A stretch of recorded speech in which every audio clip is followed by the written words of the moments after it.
सत साहिब कानोंडा के पीर को मानवता का पाठ पढ़ाना। सतगुरु जी ने कानोंडा के पीर को मानवता का पाठ पढ़ाया था। एक समय हरियाणा प्रदेश के कानोंडा, छुड़ानी और आसपास के गांव में टिड्डी दल का बहुत प्रकोप था। टिड्डी दल ने किसानों की सारी फसलों को चौपट कर दिया था। लोग दाने दाने के लिए मोहताज हो गए थे। उन गांवों में अकाल जैसी स्थिति पैदा हो गई थी। उस समय सतगुरु महाराज जी बाजिदपुर दिल्ली में अपने परम भक्त तोखाराम के यहाँ चतुर्मास बिताकर वापिस छुड़ानी धाम आ रहे थे। सतगुरु महाराज जी के साथ कुछ शिष्य और अनुयायी भी थे। लौटते वक्त भक्त तोखाराम एवं अन्य लोगों ने सतगुरु महाराज को भंडारे के निमित्त एक गाड़ी बाजरा भेंट स्वरूप में दिया। सतगुरु जी और अनुयायी गाड़ी लेकर चल पड़े। उनकी गाड़ी कानोंडा गांव के समीप पहुंची।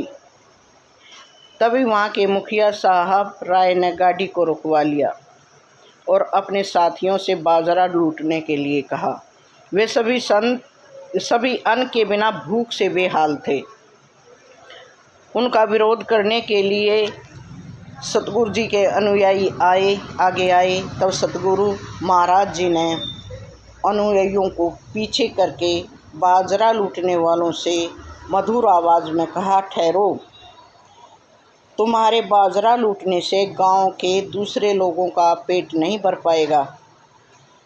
इसलिए तुमको जितने की भी ज़रूरत हो उतना ही ले लो और गांव जाकर दूसरे लोगों को भी खबर कर दो, यहाँ आए और बाजरा ले जाएं।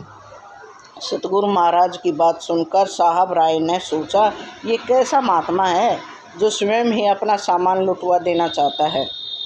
तब साहब राय ने पूरे गांव में मुनादी करवा दी कि जिसे जितना बाजरा चाहिए वो आकर ले जाएं। मुनादी होते ही पूरे गांव के आदमी, औरतें बोरी और चादर लेकर के आ गई। जिससे जितना बाजरा उठाया गया उतना बाजरा लेकर जाने लगे। गांव के लोगों की भीड़ को बाजरा भरते देख साहब राय सोचने लगा कि ये महात्मा कितने दयालु हैं और तू स्वयं कितना पागल है, क्योंकि एक गाड़ी बाजरे में क्या होगा, किसी को मिलेगा और किसी को नहीं मिलेगा। इससे तो अच्छा होता कि मुनादी ही नहीं करवाता। तभी सतगुरु महाराज जी ने अपनी लीला दिखाई। गांव के सारे लोग बाजरा लेकर जा चुके थे, मगर गाड़ी में बाजरा ज्यों का त्यों भरा हुआ था। इस लीला को देखकर साहब राय आश्चर्यचकित हो गए। वह कभी पेड़ के नीचे शांत मुद्रा में बैठे सतगुरु जी को देखते तो कभी गाड़ी में भरे बाजरे को। दोनों तरफ नज़र एक बार उधर करते, एक बार उधर, कभी बाजरे को देखते और कभी संत शिरोमणि गरीबदास महाराज जी को देखते। अब उसको समझ में आ चुका था कि सतगुरु महाराज जी साधारण महात्मा नहीं बल्कि ज्ञान और योग बल से भरपूर हैं और पहुँचे हुए संत हैं। साथ ही वह महाराज जी के चरणों में गिरकर क्षमा याचना करने लगा। तब सतगुरु जी ने उसे चरणों से उठाकर गले लगाया तो उसके मन के सारे दूषित विचार दूर हो गए। वह सतगुरु जी के चरणों में अपने घर को भी पवित्र करवाना चाहता था। सतगुरु के चरणों से अपने घर को पवित्र करवाना चाहता था। इसलिए वह सतगुरु महाराज उनके शिष्यों तथा अनुयायियों को विनती करके अपने घर ले गया। साहब राय के साथ गांव में पहुंचकर सतगुरु महाराज ने देखा कि सारे गांव में एक ही ऐसा घर है जो सभी घरों से ऊंचा है और उसमें चौबारा बना हुआ है। केवल एक ही घर ऐसा था जिसमें चौबारा बना हुआ था। गांव के बाकी घरों में चौबारा नहीं थे, चौबारे बने हुए नहीं थे। साहब राय के मकान में भी जगह तो बहुत थी, परंतु ऊपर चौबारा नहीं बना हुआ था। पास में ही भवन निर्माण हेतु पड़ी हुई सामग्री, ईंट आदि को देखकर सतगुरु जी ने उनसे पूछा कि क्या तुम्हारा भवन निर्माण का कोई इरादा है? इस बात पर साहब राय ने मुसलमान पीर के ऊंचे मकान की तरफ इशारा करके कहा कि ये पीर नहीं चाहता कि गांव में कोई भी मकान उसके मकान से ऊंचा बने, इसलिए गांव वाले जब भी चौबारा बनवाते हैं वे पीर अपनी तंत्र विद्या से उसे गिरा देता है।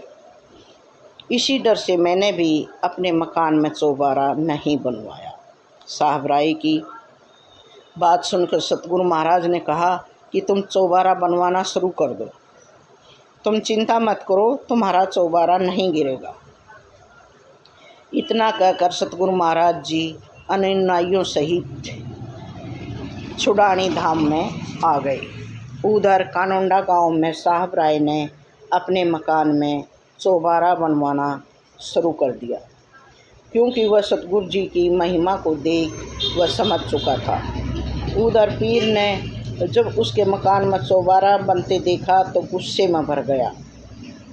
साथ ही वह अपने तांत्रिक इलम से बन रहे चौबारे को गिराने का प्रयास करने लगा, जिससे साहब राय के मकान का बन रहा चौबारा तो सलामत रहा, मगर पीर के चौबारे में दरारें आ गई।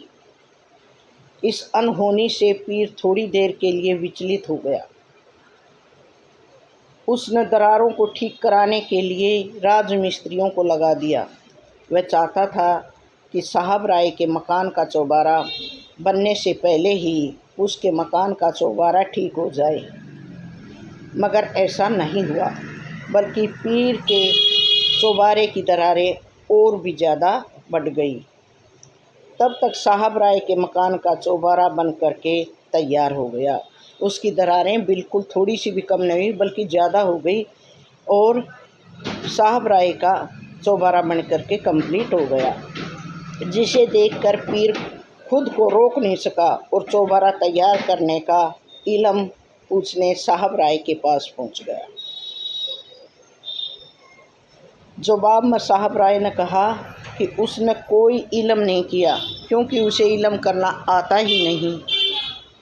जो भी है सब छुड़ानी धाम के सतगुरु महाराज की कृपा है। मैंने तो कोई इलम करना ही नहीं आता, उसने साफ बता दिया। जो जितनी भी कृपा हुई है वह छुड़ानी धाम के सतगुरु महाराज की कृपा है। पीर चौबारे को ठीक करवाने में काफ़ी धन खर्च करके थक चुका था, इसलिए लाचार होकर सतगुरु जी की शरण में छुड़ानी धाम पहुंच गया। उनके पैरों में गिरकर मिन्नतें करने लगा।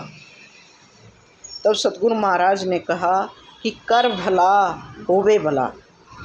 दूसरों का अहित देखने वाला मनुष्य कभी सुखी नहीं रह सकता। इसलिए सुखी रहना चाहते हो तो पहले दूसरों को सुख देने की आदत डालो। ईर्ष्या द्वेष मन से निकाल दो। गरीब निज मन नीका निर्मला, खाखी मन शैतान, कोटि यतन कर राखिए, छाड़त नाही बानी।